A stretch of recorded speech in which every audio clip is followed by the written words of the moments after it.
Car వద్దు, bulldozer లాగా విధ్వంసం చేసిన బీఆర్ఎస్ పార్టీ వద్దని కాంగ్రెస్ పార్టీని తెలంగాణ ప్రజలు ఎన్నుకున్నారు.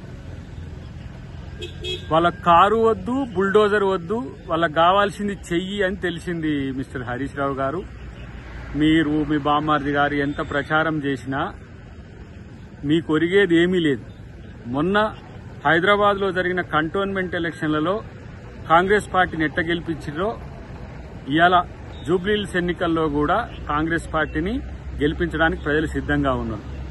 మీరు చేసిన బుల్డోజర్ పాలన, మీరు చేసిన విధ్వంసాన్ని ఇంకా తెలంగాణ ప్రజలు కోరుకోరు.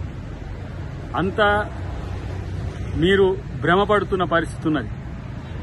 సానుభూతితో ఓట్లు పడతాయి అనుకున్నా కూడా గతంలో సాయన్న లాంటి ఒక మంచి నేత కూతురు దగ్గరనే మీరు పెట్టే నాయకుడు పనికిరాడని కాంగ్రెస్ పార్టీని ఎన్నుకున్నారు. ఇలా గోపీనాథ్ గారి దగ్గర కూడా మీరు సెంటిమెంట్ వర్కౌట్ అయిద్దని ఒక ప్రయత్నం చేసినా ఇలా కాంగ్రెస్ ను జూబ్లీహిల్స్ లో ప్రజలు కోరుకుంటున్న మాట వాస్తవం.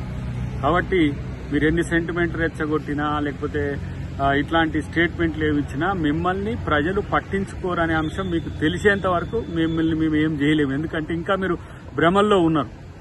మీరు ప్రతిపక్ష హోదాల్లో కూడా లేరు. ఉనికిలోనే లేని పరిస్థితుల్లో మీరు జూబ్లీహిల్స్ ఎన్నిక గెలుస్తామనే ఒక భ్రమల్లో ఉండడాన్ని బయటికి రావాలని హరీష్ రావు గారికి హితం.